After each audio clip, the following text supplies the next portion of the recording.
At the forest's edge, warmth became a door that would not open. Jirtdan dropped his bundle of wood when the forest swallowed the path. Wet leaves slapped his boots, and smoke from the village had vanished behind the gray fog. His friends stood taller than him, yet each turned in circles.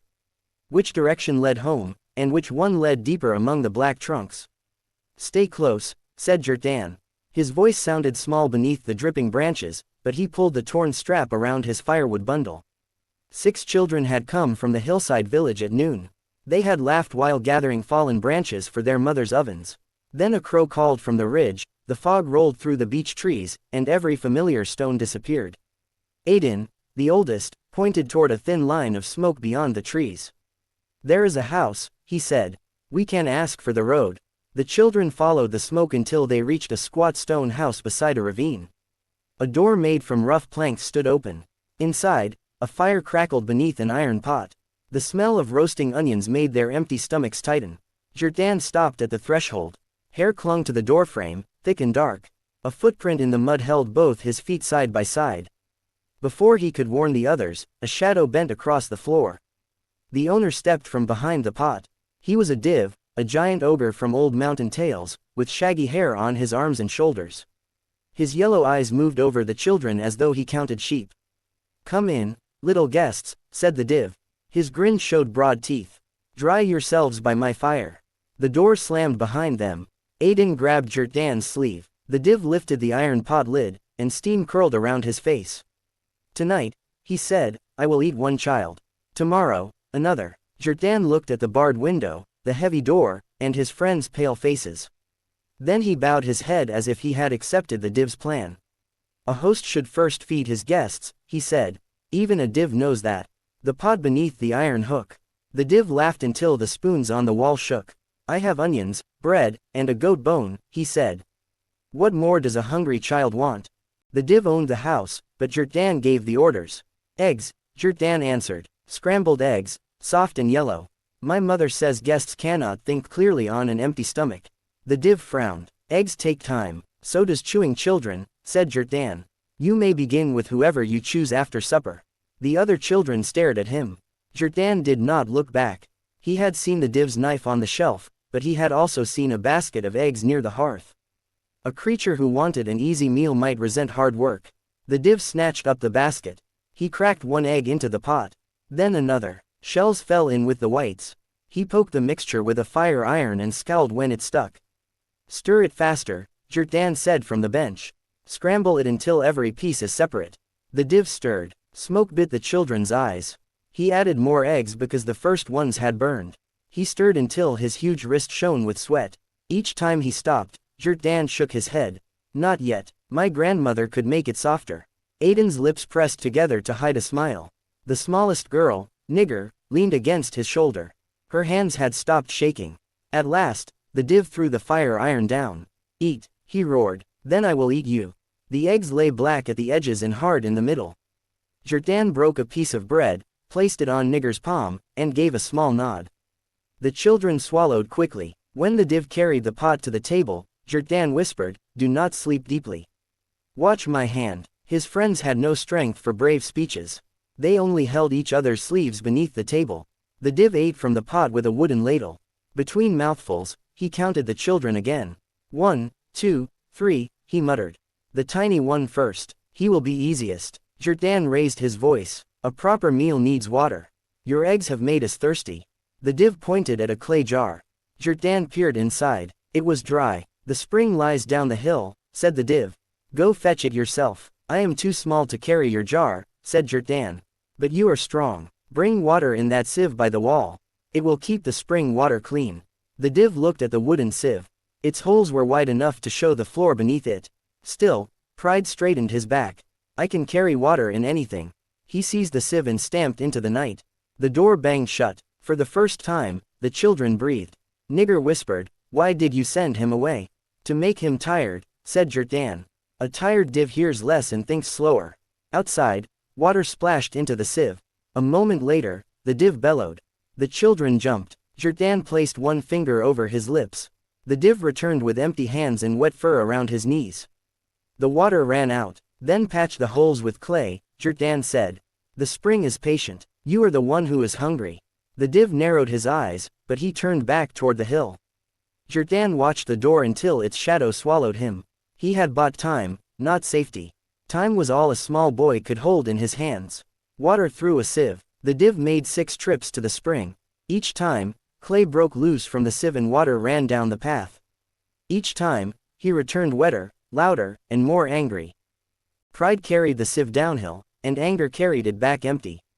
On the 7th trip, he carried the sieve above his head and packed the holes with moss. Jirtdan heard him grunting uphill before the door opened. The div set down 3 mouthfuls of muddy water. There, he said, drink, then sleep. Jirtdan sniffed the water. This tastes of moss. It is water. It may be water, said Jirtdan, but it is not water for guests. You have a large waterskin. Fill that instead. The div's eyes flashed. You tricked me. I asked for water, said Jirtdan.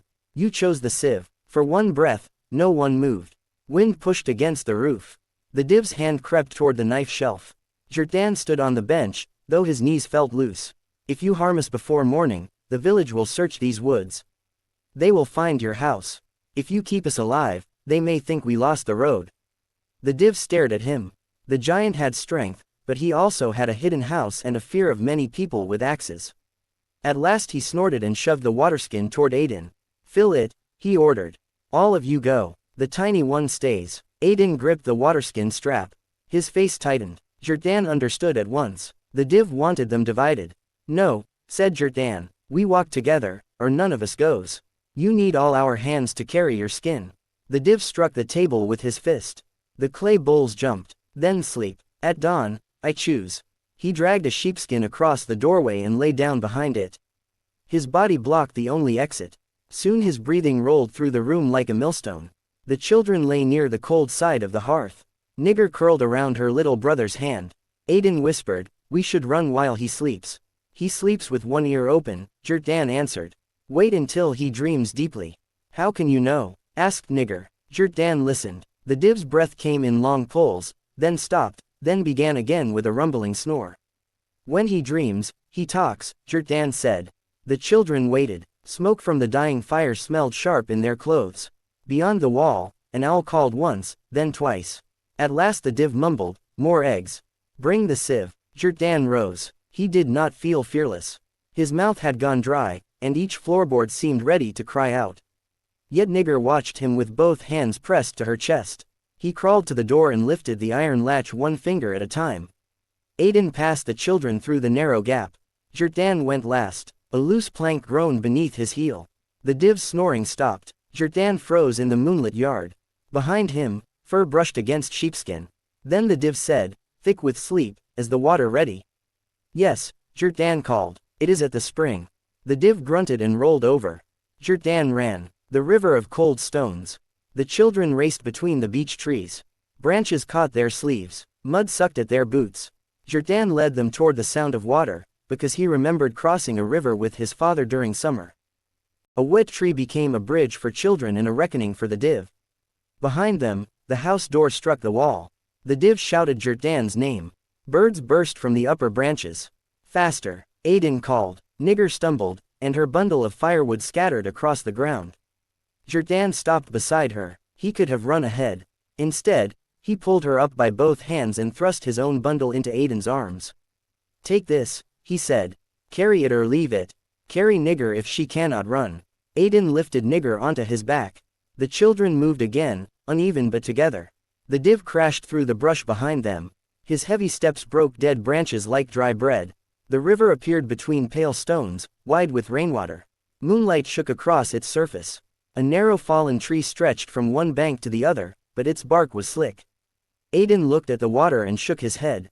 We will fall. You first, Jirtdan said. Hold the branch above you. Put your feet sideways. Aiden crossed. Then he took Nigger from his back and guided her along the trunk. One by one, the children passed over. They did not look down. Cold spray touched their faces. Jirtdan waited on the near bank until the last child reached safety. The div burst from the trees, panting hard. His hair bristled with leaves and twigs. There you are, he growled. Tiny mouse, I will catch you before the river catches dawn. Jirtdan stepped onto the fallen tree. It bent beneath him but held. He reached the far bank and turned. The div planted one foot on the trunk. The wood groaned. He pulled it back. It will break under me. It holds anyone with courage, Jirtdan said. But perhaps your stomach weighs more than your courage. The div bared his teeth. I fear nothing. Then cross, Jirtdan answered. The giant stepped onto the tree. His first step shook leaves from the branches. His second step sent a crack through the wet wood. The children covered their mouths. The div spread his arms and lurched forward. The trunk snapped. He plunged into the river with a great splash. Water closed around him. He surfaced once, clawing at the current, then the river dragged him toward the rocks below. His roar faded beneath the rushing water. No child spoke for several breaths.